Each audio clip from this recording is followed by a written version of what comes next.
Bienvenidos a sesión 3 del libro de Isaías.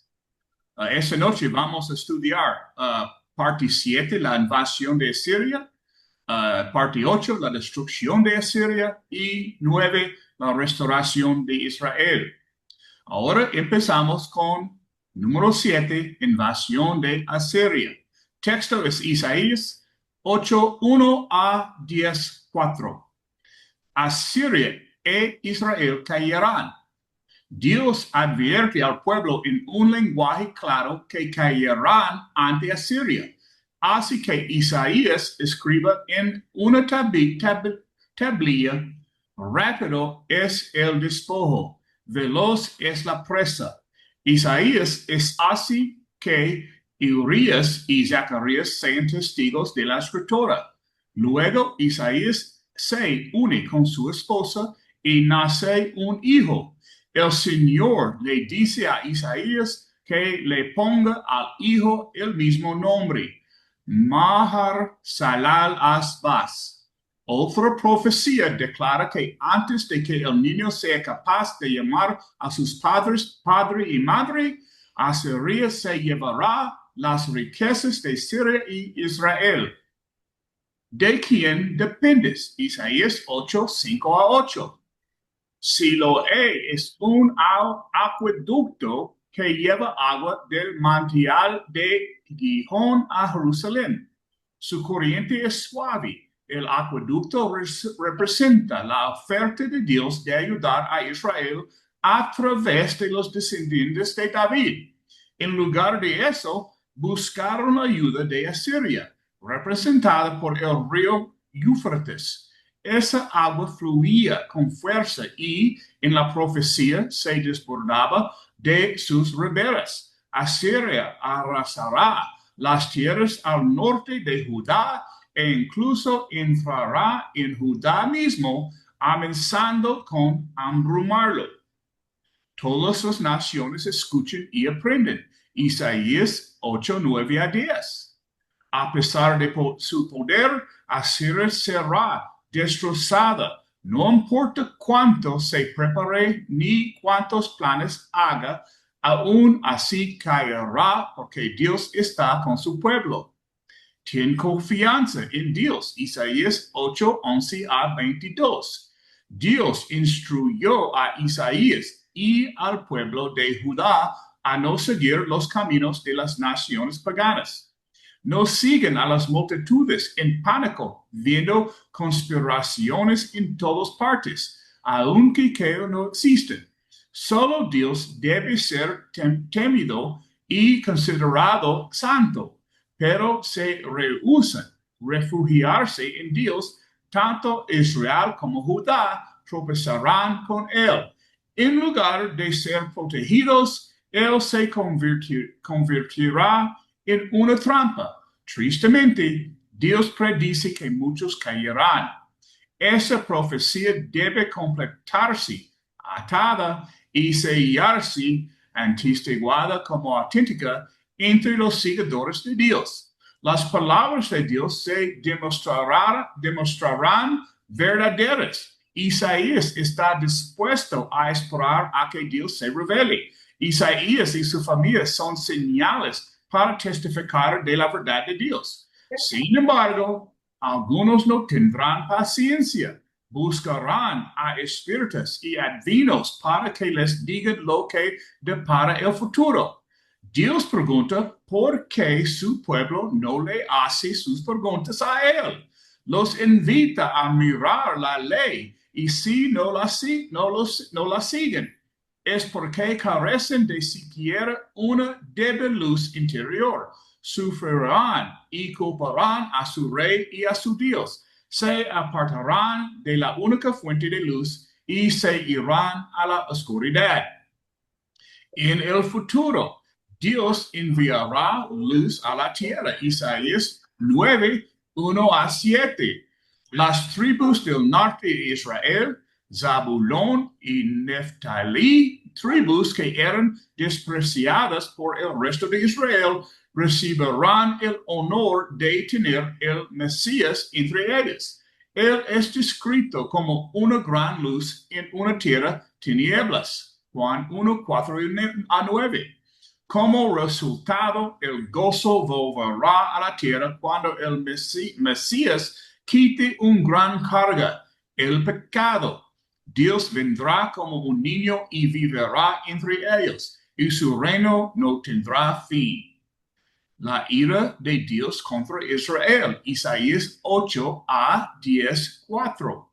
Israel caerá, pero en su orgullo, el pueblo piensa que el castigo será breve y que podrán reconstruir. No solo eso, sino que reconstruirán mejor que antes. Es por causa de esta arrogancia que Dios envía a los asirios, a los arameos y a los filisteos contra ellos. Aún después de ser destruidos, Dios no cederá en su ira. A pesar de la severidad de su castigo, el pueblo de Israel no se volverá a Dios.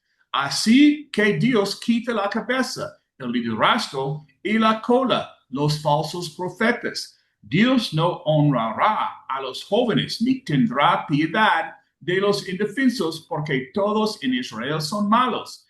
Y aún así, la ira de Dios no se detiene. Como un incendio forestal, el pueblo se volverá contra sí mismo y se consumirá en guerra civil. Lucharán por comida y nunca tendrán suficiente.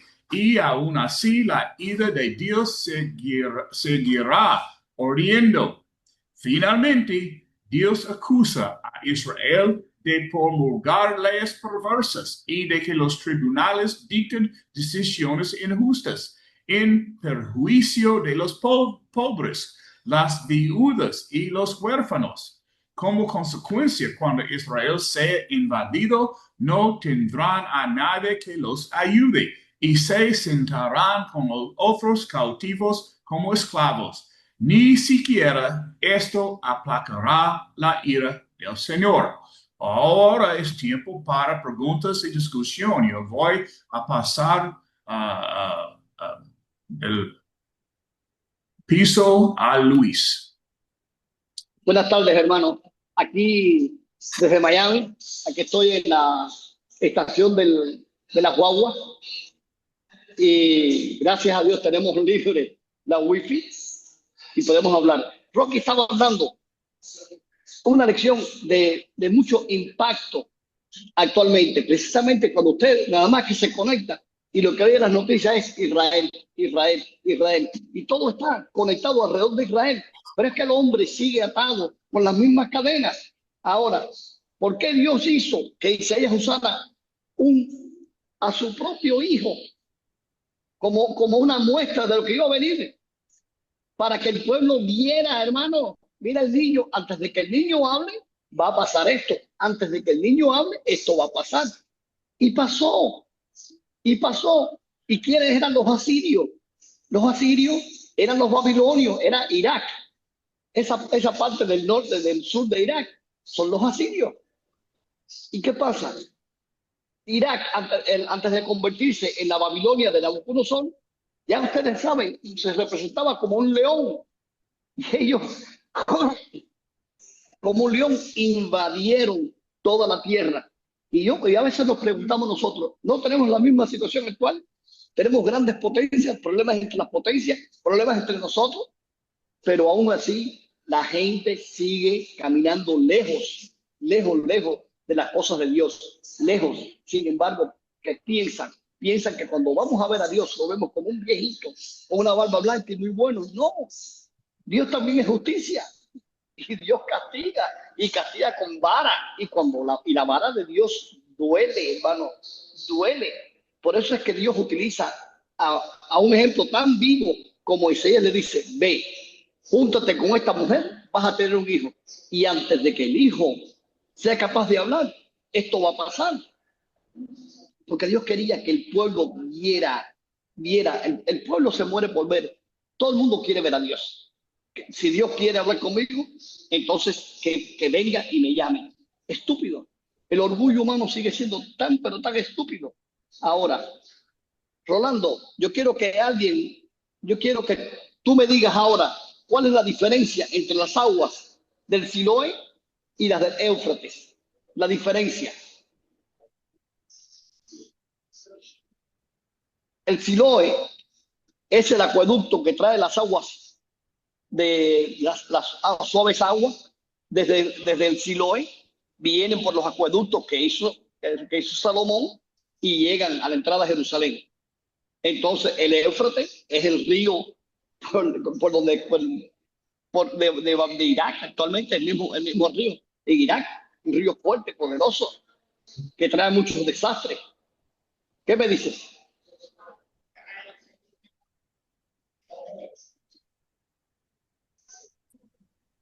A ver, Luis, ¿qué te puedo Bien, decir? Existe una gran diferencia entre ambas aguas.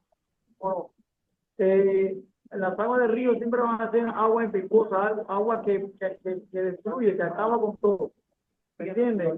Y que viene, y las aguas del Siloé, como tú dices, hay un agua que viene, que se transporta de un lado a otro, que fluye por otras vías, otros cauces. O sea, la diferencia es esta, que en este caso hay una que es devastadora y otra que llega hasta lugares con, con, con un propósito diferente a la del río. ¿De hermano, acuerdo? Es lo que yo entiendo. no, es mucho más sencillo. Las cosas de Dios son suaves. Cuando Dios le habla a los profetas, es un soplo suave. Cuando Dios quiere comunicarse, Dios no viene con la violencia de esto y lo otro. Dios viene siempre en un soplo suave. Sin embargo, la gente quiere que Dios venga como el río Éufrates, cargado. Y cuando el río viene cargado de cosas que no son buenas, Es lo que digo. con inundaciones y destrucción. Ok. Pero el hombre aún así no quiere la bondad de Dios. Lo que quiere es las cosas que el mundo te está ofreciendo. Ahora, ¿qué nos dice también? Nos dice que la confianza de nosotros debe ser en Dios. Tenemos que tener la confianza en el Señor, porque Él no se va a manifestar de esa forma que nosotros a veces queremos, que quiero esto, punto, quiero aquello, punto. No, Él nos va a preparar, Él va a ser un puente que nos va a ir preparando poco a poco y nos va llevando a donde Él quiere que estemos. Mira la vida de cada uno de nosotros, compárese. Es como el Siloé, hemos dado pasos, pasos, pasos y estamos en un punto donde Dios quiere que estemos. Ahora, ¿por qué piensan, Rolando, ponme a alguien ahí, que el pueblo sigue buscando los medios y el espiritista, aun cuando podían consultar a Dios? ¿Por qué la gente sigue buscando en pérdida cuando puede buscar a Dios? Buenas tardes. Bueno, esto sucede por la dureza del corazón, porque las personas quieren ver para creer, pero nosotros que tenemos un Dios poderoso que lo creó todo por la palabra, dice que nosotros somos bienaventurados cuando creemos por fe, no necesitamos ver nada, simplemente tenemos un Dios de poder que cuando Él promete algo siempre lo cumple, es decir, que es lo que no le agrada y desecha siempre a todos los pueblos cuando se convierten muchos a la idolatría, a adorar a aquellos que son adivinos, aquellas personas que hacen la obra del diablo. Y por eso pasa eso, que son atraídos y seducidos y bueno, son condenados, porque Dios no manda que nosotros adoremos ídolos, porque solamente hay un Dios poderoso que tiene todo el poder, toda la gloria y toda la honra. Mira, hermano, qué, qué, Hermano, qué triste es cuando estábamos allá y nos preguntaban lo mismo. ¿Y por qué la gente insiste? ¿Por qué la gente insiste en el espiritismo? ¿Por qué la gente insiste en la brujería? Y no es el cubano, en todas partes. El haitiano, el jamaicano, el obeamán, el haitiano va a hacer lo mismo también. Aquí en los Estados Unidos, los cubanos hemos venido a contaminar, a contaminar. Hay un muchacho, amigo mío, vecino mío, que pudiera llamarle amigo, que me dice que se estaba preparando para hacerse Yabó o algo de eso, un nombre extraño eso, o Yabao, no me acuerdo lo que me dice. Y cómo ese hombre se va a gastar un dineral cuando hay tanta situación que puede ayudar a su familia, a los hijos, a los sobrinos, a los padres, y él prefiere botar ese dinero con los espiritistas. Es triste, hermano, pero es desgraciadamente la condición humana, es la tendencia a la autodestrucción.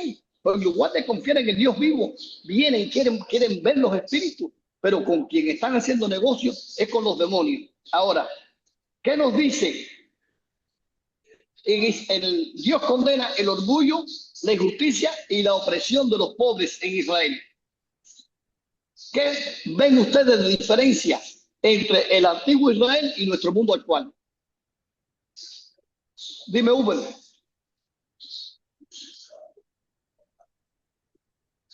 Uber. El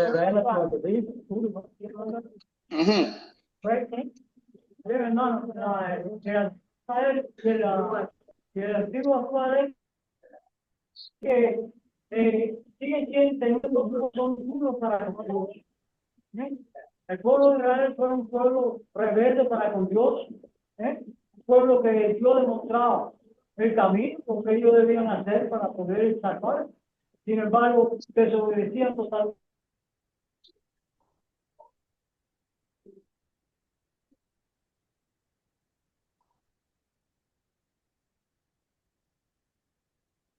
Robbie, se cayó la conexión. Entonces, hay una conexión ahí y por eso estas personas mantienen ese corazón. Pero nosotros tenemos que aún así seguir llevando el mensaje a las personas, porque Dios es el que sabe quién es el que va a dar el paso de obediencia o no. Pero nosotros es llevarle el mensaje. La decisión la toma la persona, para que el día que Cristo venga a buscar a su pueblo, nadie tenga excusa para decir, a mí nadie me habló. Todo el mundo, alguna vez en su vida, ha oído hablar de eso. Entonces, ese día que Cristo venga, nadie tendrá que... Miren, hermano, Santiago nos dice que la religión pura y sin mancha delante de Dios el Padre es acordarse de los huérfanos y de las viudas en sus tribulaciones. ¿Qué pasa? La justicia de los hombres nunca va a satisfacer la justicia de Dios. Dios quiere que nosotros rindamos nuestros corazones en servicio a nuestros hermanos. Dios quiere que la iglesia viva como una familia. Dios quiere que nosotros seamos el velador de mi hermano, el que vean que mi hermano, sea como sea la condición que esté, que yo no le vaya y le diga, no, ve y come, porque se ve que tienes hambre, o cualquier otra cosa. No, ven y come conmigo, vamos a compartir. Y es lindo, aunque comamos menos, es lindo cuando honramos más a Dios y menos a los hombres. Ahora, es la diferencia.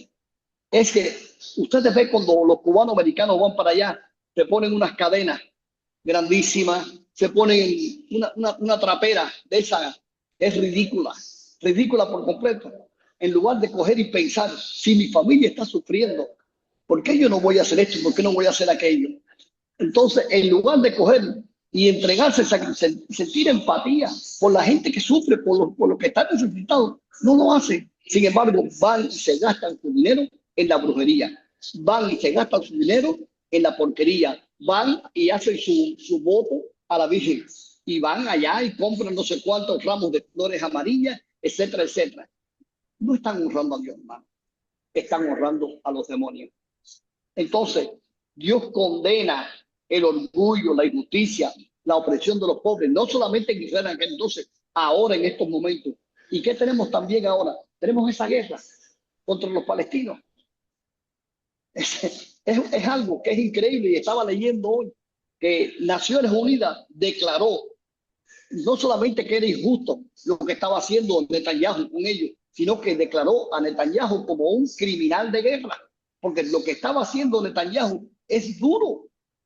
Ya en la guerra contra los palestinos era una justificación para poder y meter colonos, para meter gente y robarse lo que no le corresponde.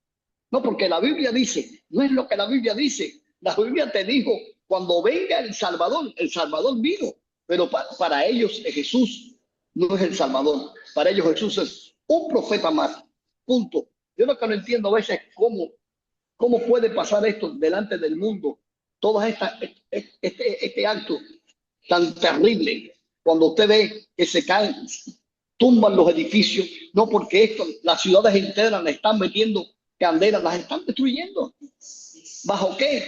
¿Bajo el nombre de Dios? No. Dios es un Dios de amor, no es un Dios de destrucción.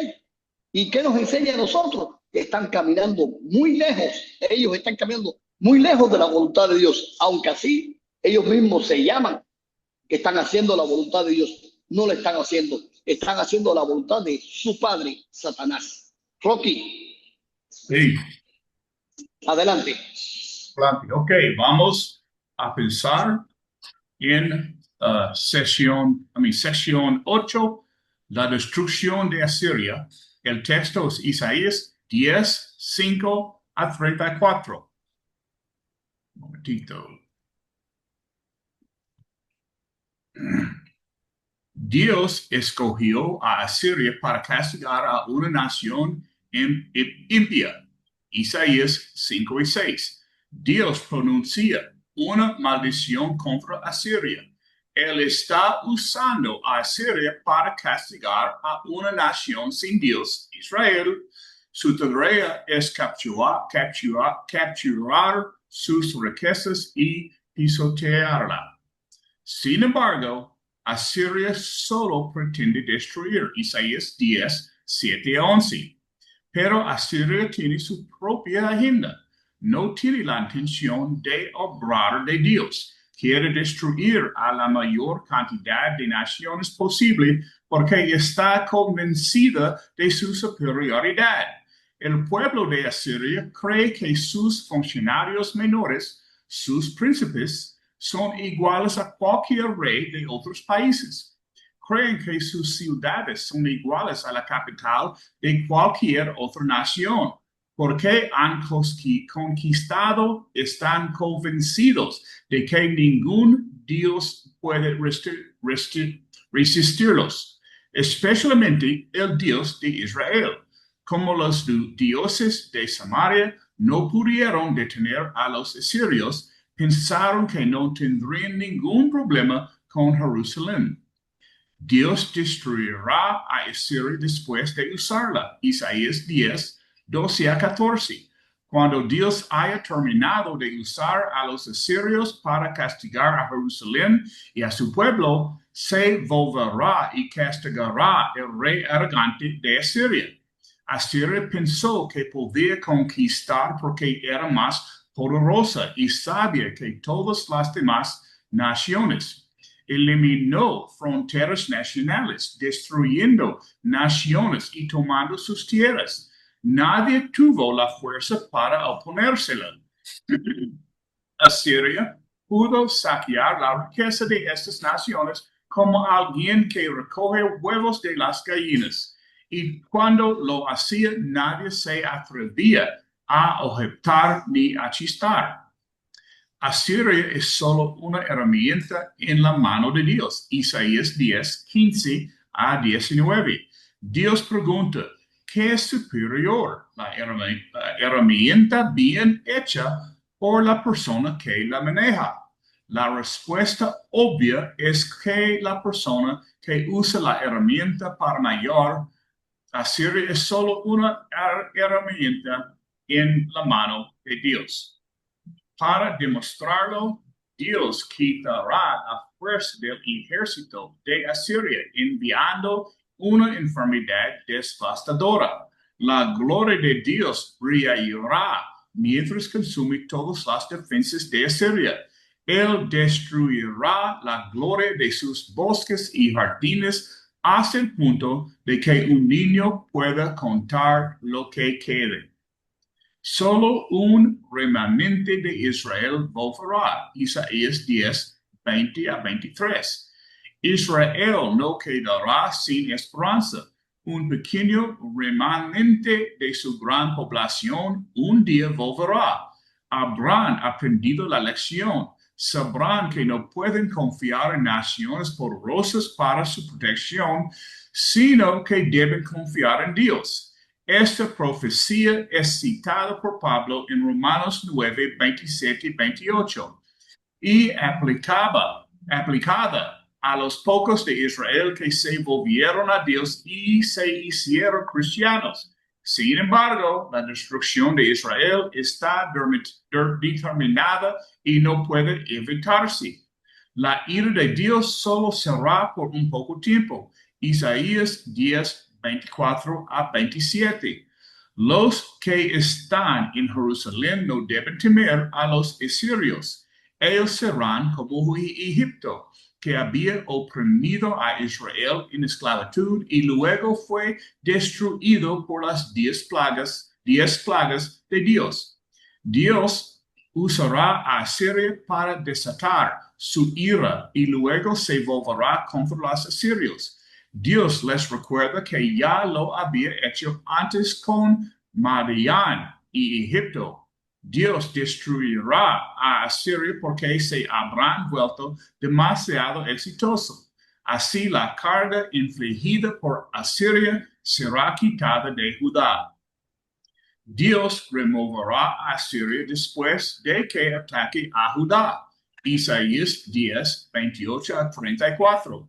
Asiria vendrá y destruirá muchas ciudades de Judá. Todos huirán delante de su ejército. Nadie se detendrá a luchar. Pondrá sitio en Jerusalén, pero en ese momento Dios derribará a sus líderes arrogantes, como alguien que corta las copas de los árboles altos. Todo el bosque caerá. Ok, es tiempo para usted, Luis. Tú puedes pasar. Miren, hermano, cada vez que hablamos de las potencias, cada vez que hablamos de los países, pasan cosas muy simpáticas. El hombre piensa que generalmente las potencias tienen todo este poder cuando no se dan cuenta de que el mundo entero está en la mano de Dios y cada uno de nosotros es una herramienta en las manos de Dios. Así son nuestros países, así son nuestros gobiernos. Y Asiria como país era un país muy arrogante. Los babilonios lo son, los iraquíes lo son. Saddam Hussein se hizo no sé cuántas cientos de estatuas que después se las tumbaron. Y cuando usted veía estatuas de oro, se las hacía Saddam Hussein. Por cierto, el Rocky tiene todavía una moneda de allá de Irak por la arrogancia de ellos, pero sin embargo, ¿qué queda hoy de Irak, de Saddam Hussein? No queda nada. Lo mismo pasa con el imperio asirio y lo mismo pasa con el imperio babilónico. Son herramientas, instrumentos en las manos de Dios. Ahora, Dios va a hacer cumplir sus propósitos de cualquier modo. ¿Qué nos pasa a nosotros? Pensamos, ya no hay solución, estamos muy mal, esto ya no va más. ¿Hasta cuándo? Pero es que Dios tiene un plan. Y en el plan de Dios, hermano, tiene que funcionar. Tiene que funcionar, porque si usted no castiga a su hijo nunca va a aprender. Y si Dios no castiga al pueblo, el pueblo no va a aprender. Y Dios va a utilizar todas las herramientas que tenga en sus manos. Ahora, Seida, ponme ahí al hermano. ¿Por qué piensas que el orgullo humano, el hombre en su orgullo, fíjate, hermano, el hombre en su orgullo piensa que es más fuerte que Dios?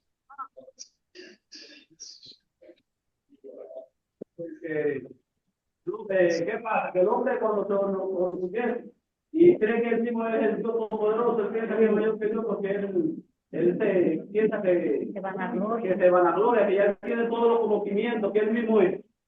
Y él no sabe que sin Dios no somos nada. Que para ser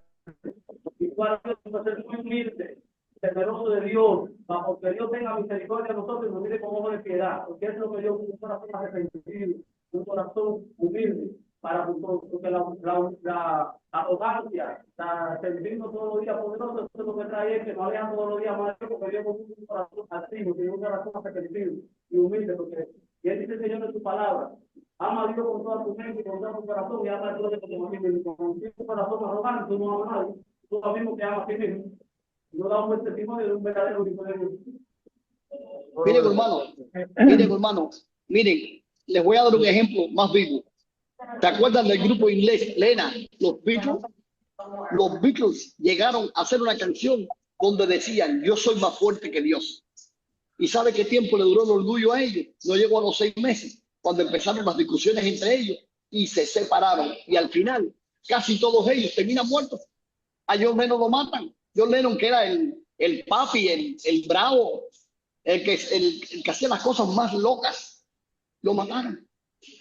Lo mataron. Él pensaba que era más fuerte que Dios, que era más grande que Dios. Y así le pasa al ser humano. Cuando el ser humano coge 4 centavos, piensa que ya tiene a Dios en las manos, piensa que puede jugar con las cosas de Dios en lugar de someterse. Muchas veces la riqueza, hermano, muchas veces la riqueza hace más daño que la miseria.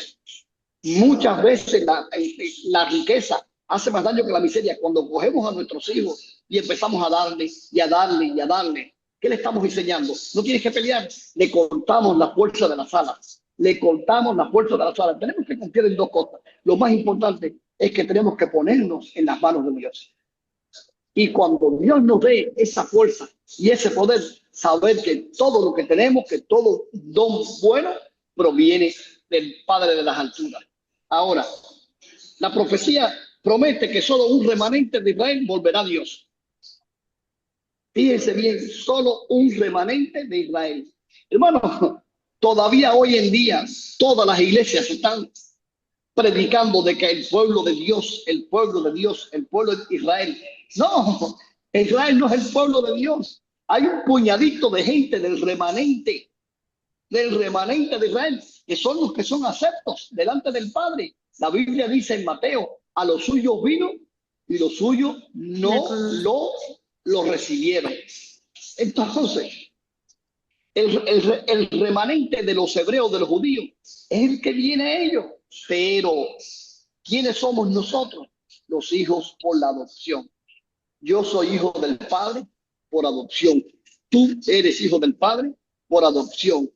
Él nos adoptó a cada uno de nosotros. ¿Cómo? Por la sangre del Cordero.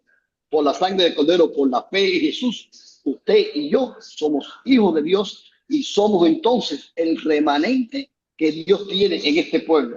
Ahora, voy para allá. Seida, ponme a alguien para que me diga la relación entre juicio, juicio, misericordia y esperanza. Y esperanza.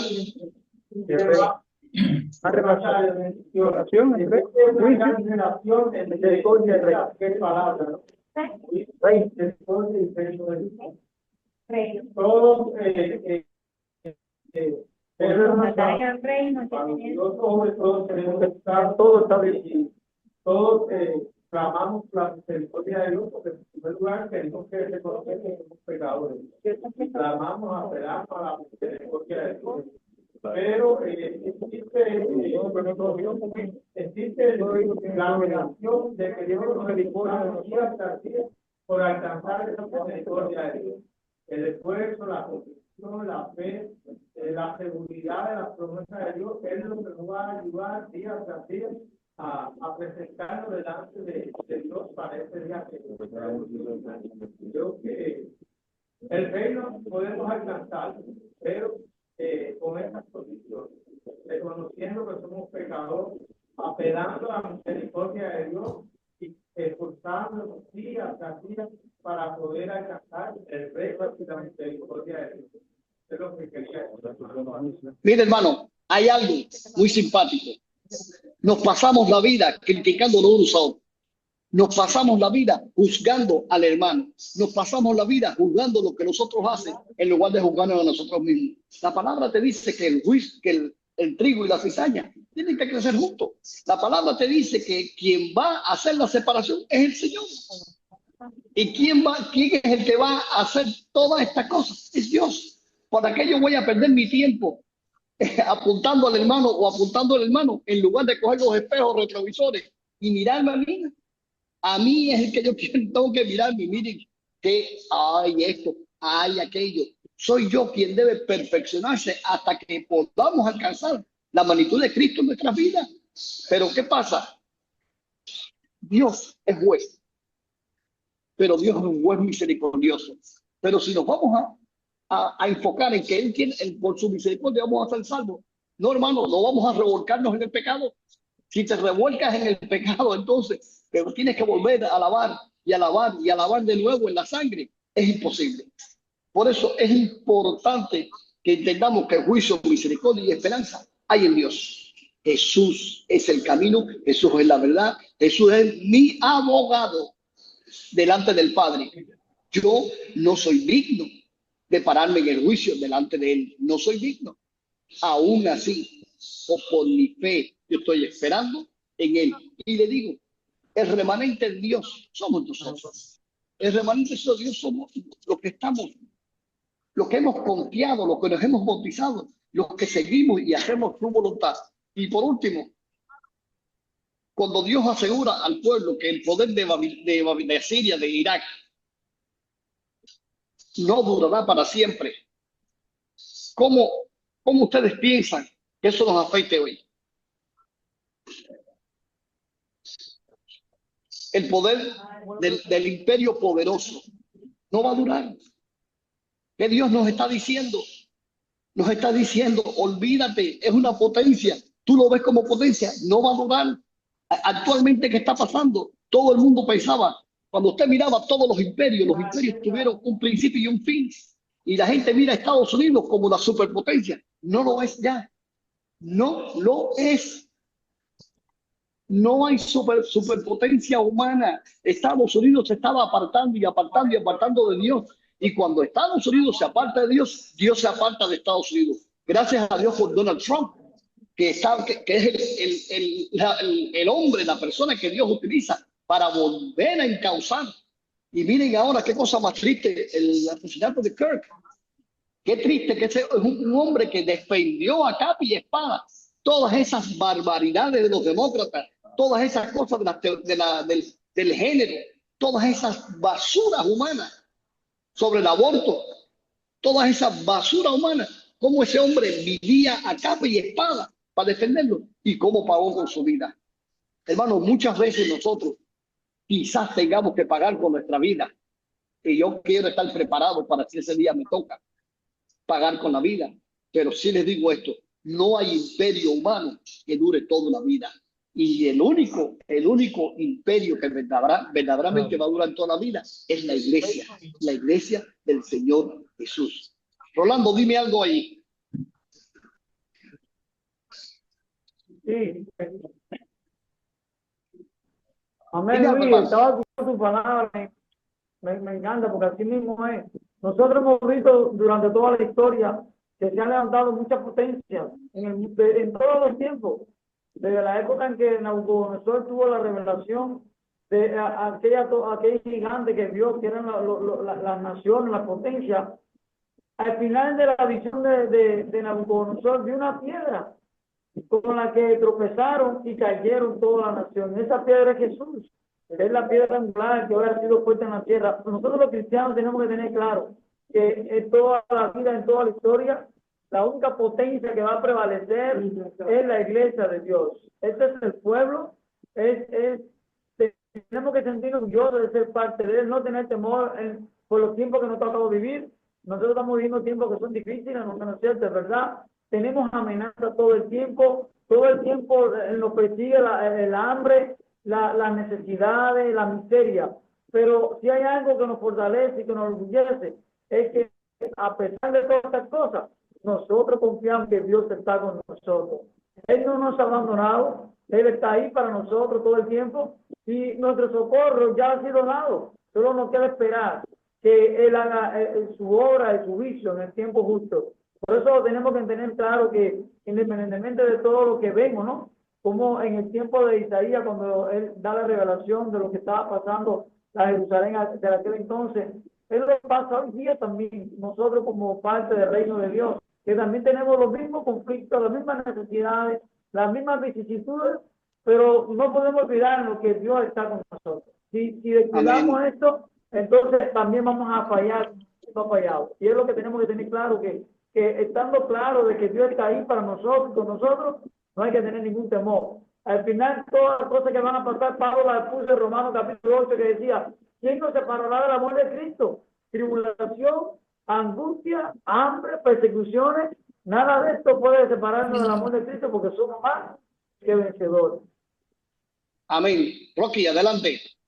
Ok, ahora empezamos parte número 9. Restauración de Israel. El texto es Isaías capítulos 11 y 12. Un retoño de Isaías 11. Una profecía de Mesías, Isaías 11, 1 a 5. Isaías menciona un retoño en Isaías 4, 2 y vuelve al tema con más detalle. La imagen es de un renuevo que brota de un tronco que se pensaba muerto. Dios había prometido que un descendiente de David reinaría en su trono para siempre. Justo cuando la gente pensaba que el linaje se había extinguido, Jesús entra al mundo como descendiente de David. Creció en un pueblo insignificante llamado Nazaret. Nótese que el contraste con Isaías 10, 33 a 34, Asiria es un bosque talado, pero el linaje de David, que se pensaba destruido, volverá a brotar.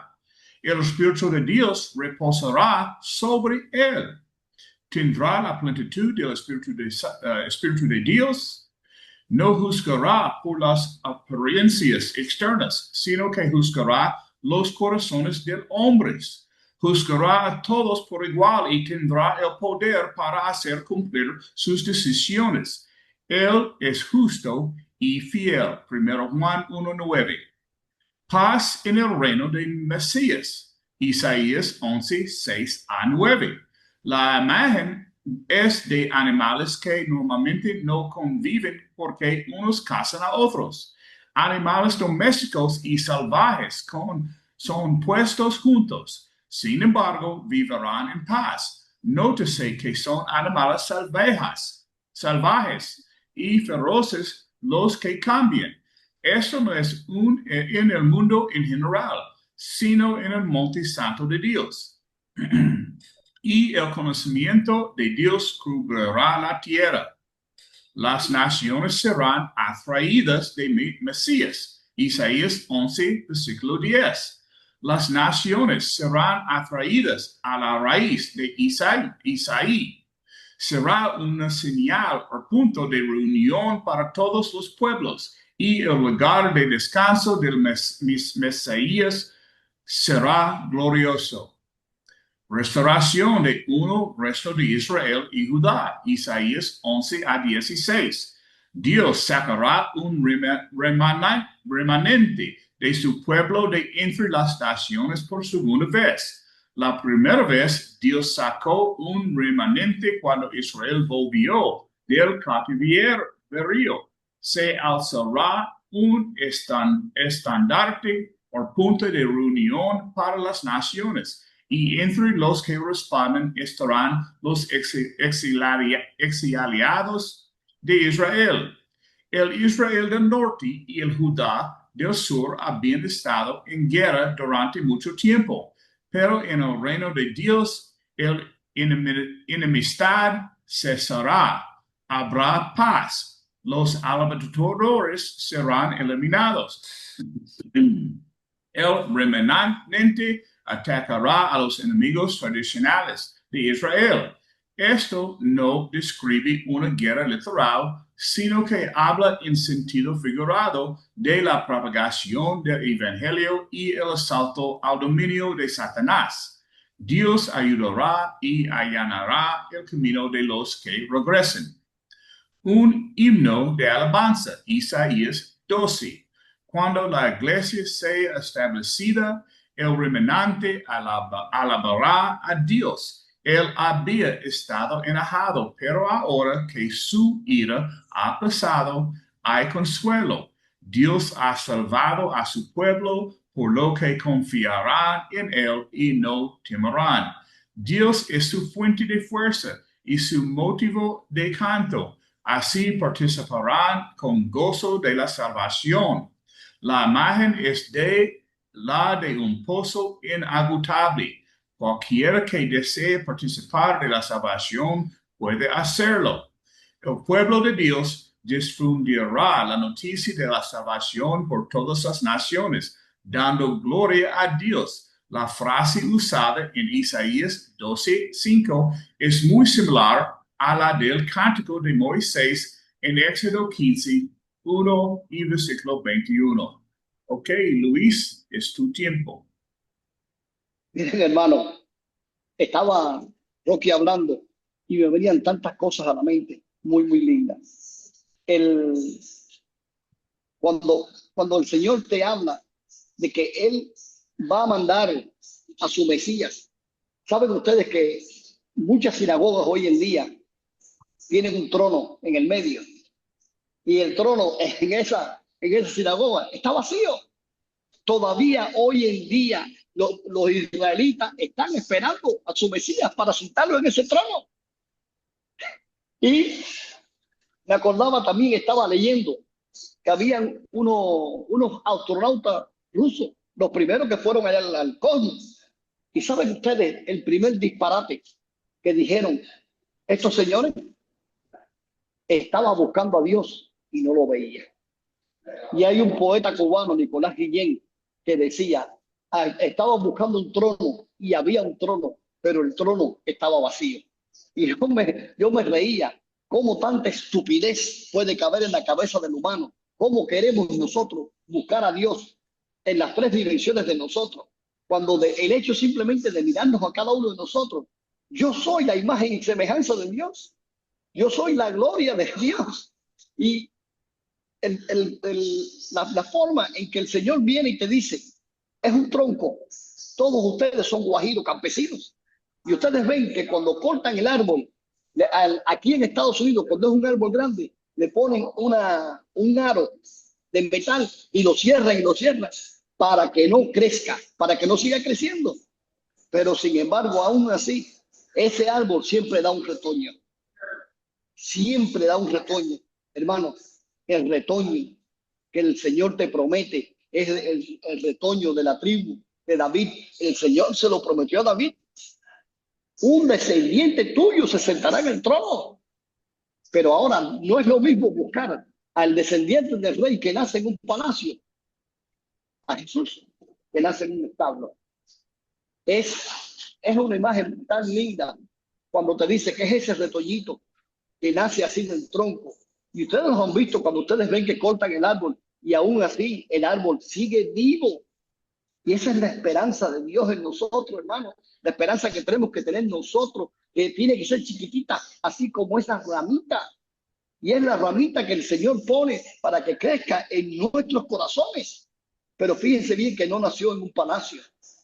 No nació en unas ciudades importantes, nació en una aldea. Así como que digan, no nació ni en Palma Soriano, nació en Dos Palmas. Es increíble, hermano, pero es lindo porque es la esperanza que Dios pone en nosotros. Ahora, yo quiero que Ronaldo me diga, fíjense bien, cuando el Señor nos dice, mira, los enemigos naturales, el lobo y el cordero, viven en paz. ¿Qué tú entiendes, Rolando?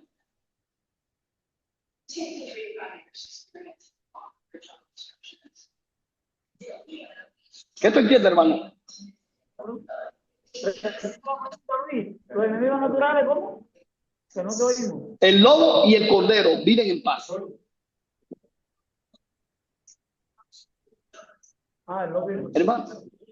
Hermano, la única paz que puede existir es la paz del Señor. Es la paz del Señor. No importa si tú eres lobo o si tú eres cordero. Cuando venimos al Señor Jesús a sus pies, cuando venimos a sus pies, hermano, nosotros es que vamos a encontrar la paz. Jesús se despide y dice, la paz os dejo, mi paz os doy, no como la da el mundo. Y esa es la iglesia. Pero ¿qué está pasando? Satanás se mete. Y tal es así que a veces perdemos el rumbo. Porque cuando viene un demonio de esto En lugar de coger, cortar y soltarlo. No es así, hermano. Empezamos a darle vuelta y a darle vuelta y a darle vuelta. Y nos damos cuenta que esta pareja lo que viene es una distracción satánica.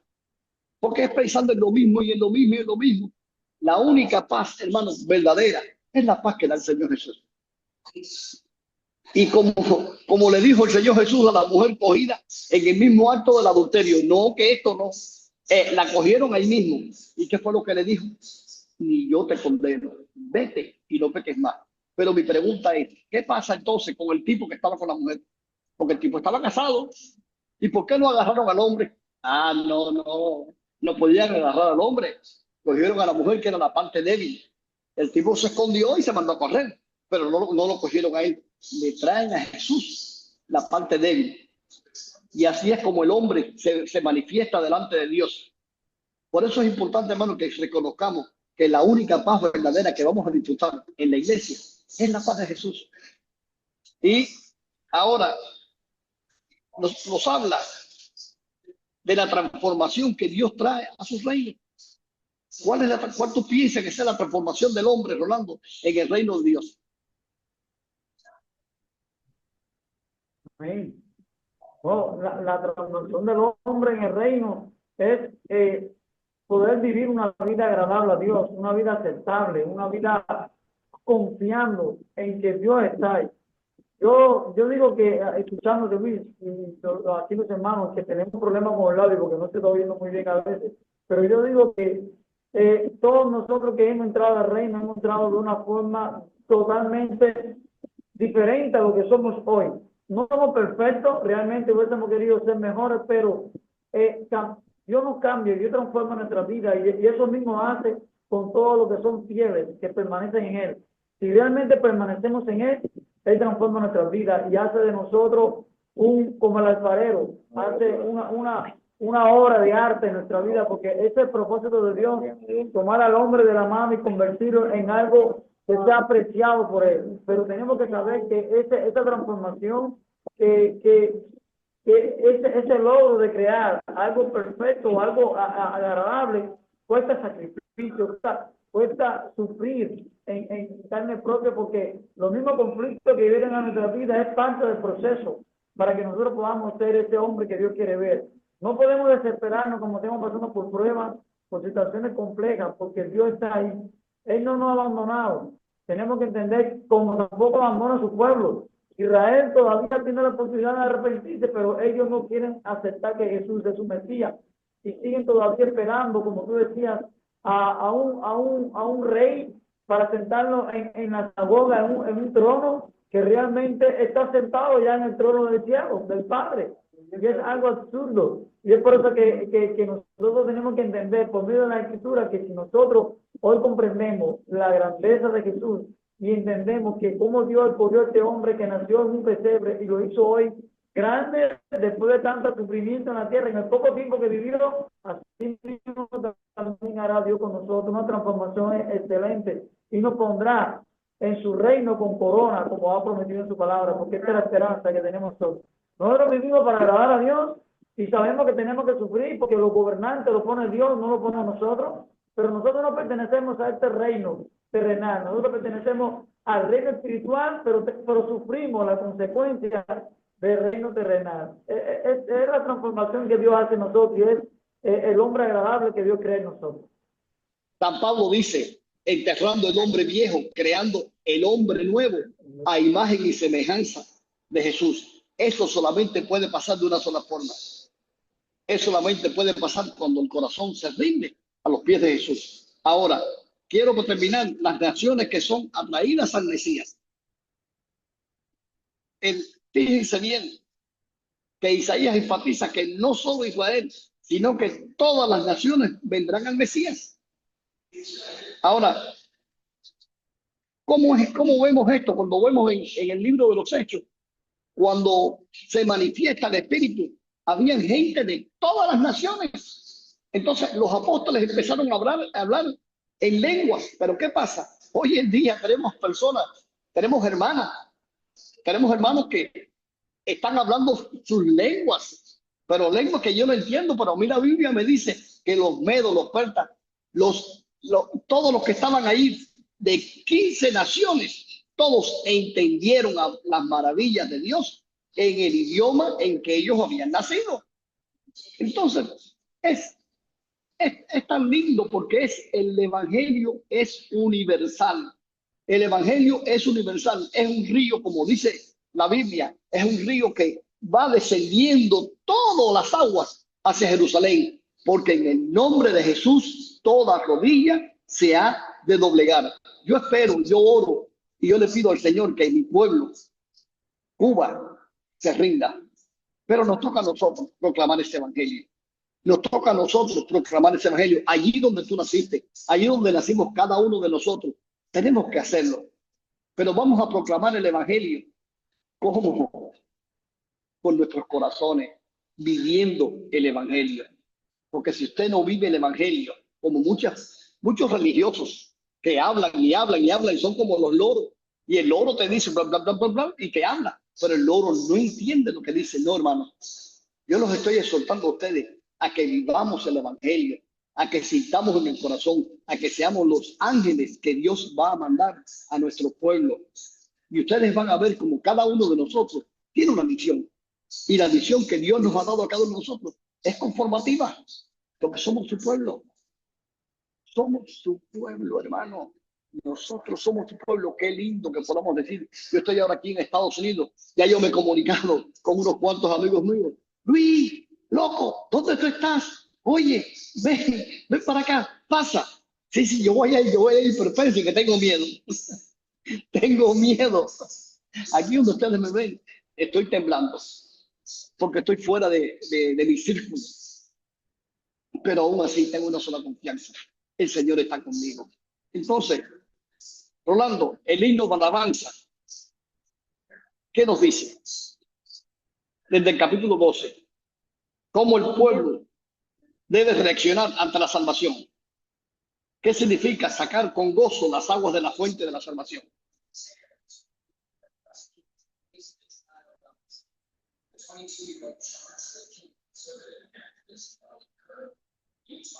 ¿Lo entendiste? Miren, hermano, vivir el evangelio, vivir para el evangelio. Sí, Rocky. Se congeló la imagen. Hermano, vivir el evangelio es con gozo. Cuando estemos nosotros sufriendo a causa del evangelio, es para que estemos gozosos. Cuando estemos viviendo para hacer la voluntad de Dios, es para que vivamos con gozo, con alegría. Yo estaba haciendo ayer una visita en Santa Clara y yo me quedé tan maravillado de que tantos ancianos se acordaran de mí de hace 20 años y venían y me abrazaban y me besaban, y todas aquellas viejitas me abrazaban y me besaban, porque los hombres no quedan ninguno, pero los viejos quedaba uno solo y estaban ya en las últimas, pero todo decían, Luis, venían y me abrazaban y yo sentía un gozo tan grande, hermano. Ese es el gozo de sembrar el evangelio. No hay gozo más grande que trabajar para el Señor.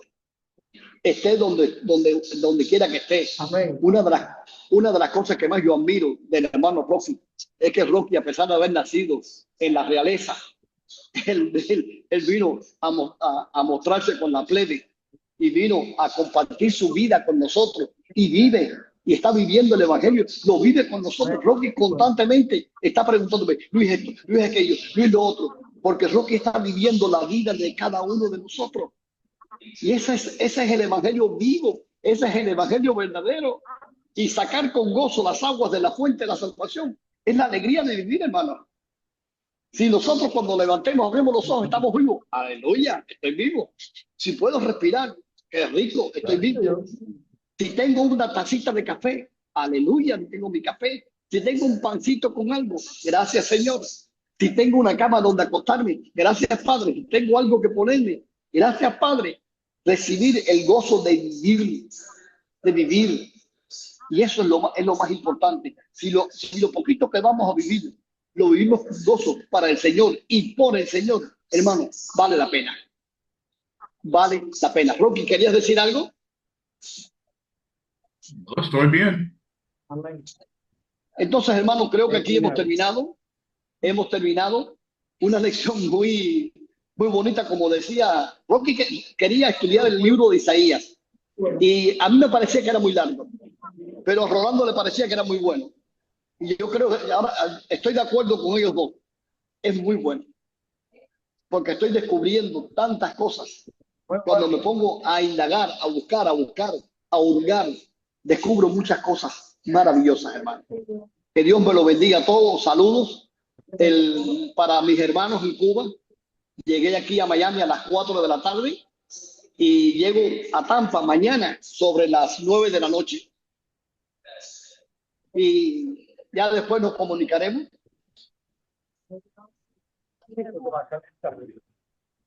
Sí, hermano, a pesar de estar cerca, estamos lejos. Hágame en contacto, Luis, de Miami.